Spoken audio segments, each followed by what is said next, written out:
Today, I'd like to give you an overview of working with custom events, and you'll learn how they can be used in our applications and how they can make our code far more flexible. So let's jump right in and see how we can use these. Well, we know that, for example, when the user clicks on the body, we can attach an event handler, body.onClick. So we are listening for the click event. If I have a heading 1, I write hi there, and when the user clicks, we execute a callback function and we log clicked. When we view it in Chrome, we click on the body, and sure enough, we do get clicked. So this is all old news. We learned this in the first few lessons. Now, there are also ways to trigger events, and we haven't really gone over this just yet. But watch what happens if rather than waiting for the click, we trigger the clicks handler. So once again, I will maybe say later in the code, we grab the body, but this time we want to trigger the handler that is connected to the click event. So now watch what happens. I reload the page and we get clicked immediately. Remember, last time the handler will only execute on the condition that we click. So it's helpful to know that if we want to execute this code dynamically or without the user clicking on it, we can use the trigger method to instantly do that. But now here's the cool part. You see this click? This is a built-in click event, but we can also use anything we want. So if we want to create an event called clickety-clack, that is perfectly acceptable. But the only thing we need to think about is jQuery has no clue how clickety-clack works, how it responds. So at some point in our code, we need to trigger this clickety-clack event. And this is the way jQuery is working behind the scenes. So here, we will trigger the clickety-clack event. Reload, and we're getting the exact same thing. So this can be incredibly powerful, even if you're not picking up on how just yet. We can create custom events, and at specific points in our code, we can trigger these events. And you can even namespace them. So if you want to namespace something like app, then you could have events for app.clicketyclack or app.x, app.y, and then the same thing to trigger it, you would trigger app.clicketyclack. Reload, we get the same thing. You'll also find that a lot of people use a /, sort of like a directory syntax. Body.onApp is our namespace, and whatever the event is, clickety-clack or X or Y, that has now been successfully namespaced. And that's the idea. We're simply following a naming convention to make sure that we don't interfere with maybe any other events, or we don't interfere with our own custom events if we're dealing with a big project. And then once again, to trigger it, trigger app/X, and now that code executes. So let's consider another example. And as we learned in the previous lesson, we're going to use the getJSON method. And we are going to grab, once again, search.twitter.com/search.json. And our query is going to be dogs. And the callback will be an anonymous function so that the value will be assigned. And then it will execute this function. So that will receive, as we've learned, data. And if we want to log the results, console.log data, reload, and now from the AJAX request, we get the results of all tweets that are searching for dog. Okay, that's incredibly easy. But now, as we've learned, because this is an asynchronous request, it's very difficult outside here, even if you have something like var data, and then within here, we say data equals results. We'll change this within here. And now we're simply, once the callback executes, we are overriding this global variable and making it equal to the results. And as we've learned in the previous lesson, that's not how it works. If we try to console.log data, we're going to get undefined. And that's because this is executing before the getJSON callback occurs. Remember, this runs, then getJSON, that queries the Twitter API, but it's doing so asynchronously, so we continue down the chain. And then at some point, results will be fetched, and subsequently, this callback function will run. So this seems like a perfect opportunity to take advantage of custom events. And as you'll learn in a future lesson, we can actually use something called deferreds to make this even easier. But nonetheless, this will illustrate custom events nicely. So all we're going to do within here, you can do any processing you want, but at some point we're going to make an announcement, so to speak. So we will simply say, just for now, we will wrap this in the document. We'll say, we'll get the document and we're going to trigger a custom event. And this custom event will be contained within maybe a Twitter namespace.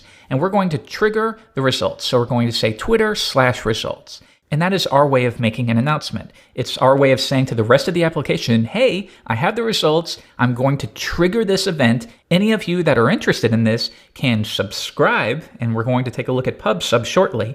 You can subscribe to my announcement so that when I do make that announcement, you're ready to do whatever it is you need to do. Okay, so we will trigger results and we will pass through results, or we could also pass through the arguments. For now, let's keep it simple and we pass through the results. All right, so now what we do is I'll get rid of this global variable and we're going to subscribe to one of these announcements. We'll wrap it within the document just for now once again. And now we're going to listen for on Twitter/results, our new custom event. And when that occurs, we're going to take the results and log them. I'll reload the page and there we go. Now in this case, actually what we're getting is two parameters. We're getting the event passed as the first and then the results as the second, like so. So let's make sure that we set E like so. Then if I reload, there we go. Now we have the results. So what's really neat about this is we can, in many different parts of our application, subscribe to when we have results available. So maybe you have lots more code, and then somewhere down the line, you need to do something else with that. Well, once again, you can set up another subscription and say, when we have results, then do something else with the results. And now in this case, you'll get two objects logged. But I hope you can see the flexibility that this can provide us. So the basic concept is you subscribe and publish. And we're going to create an API for that shortly. But for now, we're using jQuery's built-in event system. So trigger would refer to publish, and on or bind, that would refer to subscribe. So now these guys are subscribing to when results have been fetched from the Twitter API. And when that custom event is triggered, we do whatever it is we need to do with that data. Maybe you want to update a section in the sidebar. Maybe you want to update a tweet count, anything you can think of. And then alternatively, when we fetch the JSON, we can make an announcement and say, hey, I have the Twitter results. If any of you want it, I'm letting you know right now. So that's the basic concept. So what we'll do now is we'll create a small little API for this so that it's easier to wrap our heads around this pub sub idea. And this is actually referred to as the observer pattern. So we'll do it at the top and we'll create a self-invoking anonymous function. And to create a little more privacy, this time let's do it a little differently. I'm going to have this function accept jQuery, and then we're going to pass in the named version. So this is beneficial because it's possible that outside of this anonymous function, the $ refers to something else. So to counteract that, we create a self-invoking anonymous function, and this function will receive a $, and that can be represented by anything we want. $ can represent hello there, it can be a string. But in this case, we want it to represent the jQuery function. So we pass that in, and now, even though it's possible that $ may refer to something totally different outside the function, we can be sure that within this function, $ will always refer to jQuery. Okay, so with that out of the way, let's create our little API for PubSub. We'll begin by creating an object, and we can call this obj or just O. And this will be new to you. You probably didn't know you can do this, but we can pass an empty object to jQuery. That way, we return an instance of jQuery, and that'll be saved within the variable O. So if at this point we check out the contents of O, I'll do console.dir, what you're going to find is that we create a new instance of jQuery that has access to all of those methods, and it also will have a length of 1. The next step is we want to filter through and set up our API. So we'll say jQuery.each, and we're going to filter through the ones that we want to modify. So in our case, we know that we want trigger to point to publish. So we will say trigger is going to point to publish. Next, we know that on should refer to subscribe. So on and subscribe. And then finally, off would be the equivalent of an unsubscription. So the basic idea is we're going to filter through these, and for each one, we're going to execute a function. Now this function will accept two parameters. The first one is going to be the object name or property, and the second one will be the value. So we'll change that to key val. So now at this point, we can begin setting up our API. Ultimately, what we want to be able to do is something like this: jQuery.publish, jQuery.subscribe. So to set up these core methods on the jQuery namespace, it's really easy. We can simply say jQuery.subscribe, but we don't want to hard code this in. So really what we want to do is something like jQuery.val, where val is equal to publish subscribe. That way we're doing jQuery.publish, jQuery.subscribe. But we can't really do this in JavaScript. In JavaScript, this would be set a property called val. So if we instead want to reference a variable name, we're going to use the array notation, jQuery val. And this is an important thing to understand. Just as we can use the on method in our case, using .on. We can also reference it using the array notation, document on. Or maybe you want to use something like add class. You could say container dot add class, or the same thing you could do add class. Same way to access it. And then you would pass in your parameters here. So we're going to take advantage of that. jQuery.val, or in our case, jQuery.publish, jQuery.subscribe, jQuery.unsubscribe, each of those will equal a function. And all we want to do is when those are executed, like so, jQuery.subscribe, when that is executed, what do we want to have happen? Well, we want this function to execute. And all that function is going to do is take our jQuery instance, essentially, this object right here, and we will call the native version. So we will call .trigger. If they run jQuery.subscribe, we're going to get the jQuery instance and call the on method. Or if they run jQuery.publish, alternatively, we're going to get the jQuery instance and execute the trigger method. So we do that once again using the array notation. This is the same thing as get the jQuery instance, .trigger, .on, .off. And we are simply going to call that function. As we've learned, we can use call to pass our parameters as variables, and we can use apply, which is the same thing, but your parameters or the values you pass will be sent through as an array. And that's the one we're going to do here. So we called jQuery.trigger, and what are we going to set to this? We're going to make that jQuery object instance equal to this, and then we're simply going to pass through any arguments that might be attached. And we can reference all arguments that a function accepts by using this keyword right here. And that's it. We've successfully created a pub sub model using jQuery's event system. So there are pros and cons to doing this and attaching it to the DOM. For most small to medium-sized projects, you're going to find that you likely don't need to worry about this. If you would focus on the size of your images just a little bit more, that would be a much bigger time savings. But maybe for massive, large projects, you might look at a more standalone solution. In any event, this will do for now. So let's try this out. Now, as we don't really have an application, once again, let's do that get JSON technique. We're going to grab all tweets that reference dogs, and we're going to trigger the results. But rather than using the trigger method, let's make it easier on our ears by doing publish. So now we simply say jQuery.publish. We're going to make an announcement that we have received the results from Twitter. And we're going to pass through those results to anyone or anything that is interested in them. So now I can get rid of that, and we have a much nicer API. Now, later in our document, anywhere we want to, where we need to respond with that specific data, we can subscribe. So now, way down here, this guy is going to subscribe because he wants to be able to do something once the results from the Twitter query are available. So once that's the case, he will accept the results and execute a function. And now if we log those results, I'll reload the page. Once again, we get the event object as the first parameter. So most of the time you can ignore that, and you're going to focus on the second parameter. One more time, and there's our object containing the results. And then at this point, you could do something like get the body element, and we're going to set its HTML equal to, I don't know, let's map over the results.results, and for each one, it will accept the object and the index. So for each one, we get this object right here, as well as the index, which we won't really be taking advantage of. And all we're going to do here is maybe return obj.text, and we're going to refer to that text property. And then finally, once we've updated this array, we will simply join them together, which will turn an array into a string, and all of that will be set as the HTML of the body. So let's try it out. We come back to Chrome, and we just get that huge list. If you instead want to return a list item, we're being very quick here because we've already taken a look at a much more in-depth solution for this. I just want to give you an example of how you can use this. Now we have a handful of tweets that all reference dog. Now, while we're here on the forum, some of you mentioned that you had trouble understanding what jQuery.map is. Why is it different from jQuery.each? Well, you want to think of working with jQuery.map. Mostly, you're working on arrays and objects. When you want to modify an array or object, .map is going to be perfect for you.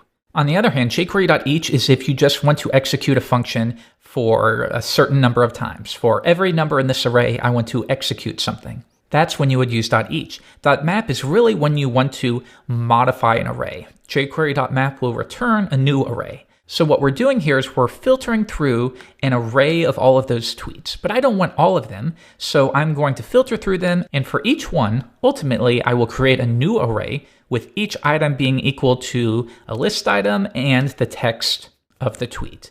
That will eventually be returned. You could store that within a variable, but we're doing shorthand here, where we take the results of jQuery.map, we join them together, because otherwise you would have an array of tweets. So we ultimately want to return tweet text 2. We want to turn that array into a string. So we say array.join, and we're going to turn this array into a string. And what are we going to use to separate it? Just an empty string. So I hope you've gotten something out of this. The important thing to remember is now that we're using this pub/sub or observer pattern, anywhere within your application, when you need to do something with the results of the Twitter query, you can now just post a subscription. We're going to subscribe to when those results are available, and then maybe 200 lines below, if you need to subscribe to those results again, you absolutely can, and you don't need to worry about whether you have access to those results yet, or whether you know the location of where the results are stored. You simply post a subscription, and it'll take care of the rest. So I will give you a final look at maybe a little larger version of this tweet project. So I've created a new file, and I'm simply going to paste in this project. And now what we can see here is we've taken the tweet project from a couple lessons ago, and we've expanded it. So we've set up search and replace, and we've also set up this text box so that we can, by default, display tweets about Tuts Premium, but then I can type anything else. So if I want to look for references to my username, I can type that in, and notice that it will auto-update. So I'm simply typing, and then it will update that as long as I have more than 3 characters. If I want to look for all tweets that reference jQuery, type that in, and now that's been dynamically updated. So let's take a look at the code and how we can do this maybe from a non-MVC approach. So we scroll down, and we've set up our pub/sub API, and we've created a self-invoking anonymous function. We're all familiar with this. We've created a Twitter object, and this object is going to contain all methods that are vital to our Twitter object. Finally, you can see that we are making this Twitter object available to the global namespace just in case they need it. Window.Twitter will be equal to this init method. So we are executing this init method. Ultimately, the Twitter object is being returned. So now anywhere in the project, you can access that Twitter namespace. Now, I want you to pay attention to a few things. I want this to illustrate the fact that there are so many different ways to structure an application. You can take advantage of prototypal inheritance. You can use an MVC approach. You can use a procedural approach. You can use a variety of different patterns, the module pattern, using an object literal as we're doing right here. And then there's also ways within those models to structure your code. So this time we did it slightly different than the lesson that we worked together on. This time we have dedicated methods for storing our subscriptions, any cached values, and our events. So right here, notice that we have this init method, and this init method is responsible for getting everything rolling. So it sets up some properties that we need, and then it also has a method dedicated to caching anything in the DOM that we need to be able to access. So we call this method, and it says, within our whole project, we want to be able to access the tweet container from anywhere. So we're saving that to this .container. That way, anywhere in our project, we can reference this .container, and we don't have to re-query the DOM. And this is a huge mistake that newcomers make. They just continue querying the DOM for the exact same elements over and over. Make sure you cache those so that you only query the DOM once. And then we also search for the input with an ID of Q, and we cache that as well. So once we've cached it, we take care of binding any events.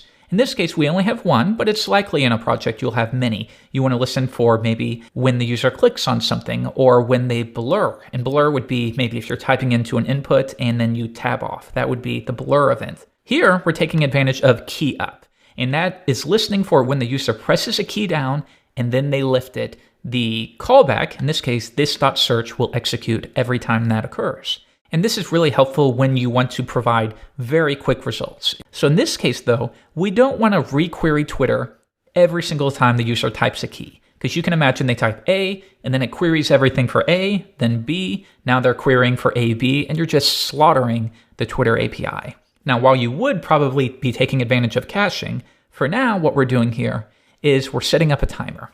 So the user keys up, and what we do is we immediately see if there is a timer running. And if there is, we're going to clear it. Then we set timeout. And what we're saying here is if the user has typed in at least 3 characters on that condition, we are going to update the query. So this.query would be equal to whatever the user has typed in. And then we're making an announcement. We're publishing, hey, I got the query. Anyone that wants it, here it is. Now, the reason why we're using a timeout here is because what if the user keeps typing? So for example, if we didn't have that timeout, I could just keep typing letters and then it would execute 10 requests to the Twitter API. And you don't want to do that. So what we're doing is we press a letter and immediately what we do is clear a timeout. And that way, if they press tons of letters really, really fast, all we're doing is we're clearing that timeout. But then at some point, they're going to finish typing. And once they do, we did our last timeout, so we clear it, and then we set a new timer that will execute in 400 milliseconds. The basic idea is that we do not want to publish that we have a new Twitter query until the user has finished typing. And that way, we're not slaughtering the Twitter API with every single keystroke. So at this point, if we come back to our subscriptions, we can see that we are subscribing to when there is a new query. And in that case, we use fetch.json. So this fetch.json method will simply set up a URL to the Twitter API, and it will use the getJSON method. This should look familiar to you. And we set the URL plus whatever the user typed in. And we know we have access to twitter.query because this method will not execute until there has been an announcement that one is available. So it gets the JSON, it takes the results, and notice that we don't really do anything with it. That's not really the job of the getJSON method callback to do all of this. Its only job is to make an announcement. Here, within the callback, it's making the announcement, hey, I have the results from Twitter. Whoever wants them, here they are. So let's see what happens. Well, here, a new subscription is listening for the results, and when results are available, it executes the render results method. Render results will simply filter through that Twitter data and throw it into the DOM, self.container.html. Now, what we're doing right here is we are updating any URLs. So see how these are clickable? By default, they won't be. So what we're doing is using regular expressions. We're going to look for anything that begins with HTTP, and then I'm looking for anything that is not a space, one or more. And that'll simply look for a URL like this, HTTP, and then just keep matching until you get to a space or the end of the line. And then we do the same thing with usernames. And then ultimately we get done with jQuery.map. We have an array of our tweets. We join them together into a string, and then we throw that into whatever self.container is equal to. And if we scroll back to the top, we can remember we throw them into the UL with a class of tweets. So this is a nice, it's not MVC. You really don't need that for small projects like this. But this is nice in that everything is contained within a Twitter namespace or a Twitter object. So the final thing is I'm going to delete this right here. And what I want you to see is by default, we don't see anything on the page. And then you can look for something and we get the results. So let's say you've built this. This is exactly how you wanted it. But now your boss says, well, I want when the page loads, let's set up a default search for them. That way we get some promotion out of it. So he says, when this page loads for the user, I want you to automatically show results for Tuts Premium in our case. Okay, well, that's really easy now that we're using the observer pattern or PubSub. We know that when results are available, this.render results will execute because we have a subscription for that. So whenever our application publishes Twitter/results, this.render results is going to filter through any tweets that are set on the object and throw those onto the page. And alternatively, once a query has been provided, we have a subscription that executes fetch.json. So we have everything in place. We only need to publish those. So why don't we do this right here? We have set a property called query, and that is most of the time going to be equal to what the user types in. But we're going to set a default value. And then I'm going to publish an announcement, and we're going to publish Twitter/query. We have a query available, so anyone that's listening for a new query can do whatever it is they need to do. And we know that when a query is available, we are using the fetch.json method to query the Twitter API. So let's try that out. Reload the page, and as easy as that, with one line of code, we've impressed our boss in less than 5 seconds. But now he says, well, I want the user to have an understanding of how this works, so you need to set the value of the input equal to that default search type. So what he wants is this to be equal to whatever our default search is. Okay, well, that's really easy too. You can have this in its own method, but for now we'll do it like so. And because we know that we have a reference to the search input right here corresponds to this input right here, well, because that's the case, we can simply say this dot search input, and then we can set its value. And with jQuery, we can use the val method and set its val equal to whatever is stored within this .query. Reload the page, and now we've solved everything our boss asked us, and we did it literally in less than 10 seconds. So yeah, there's a lot of power to be had when using the observer pattern, or as it's commonly referred to, PubSub.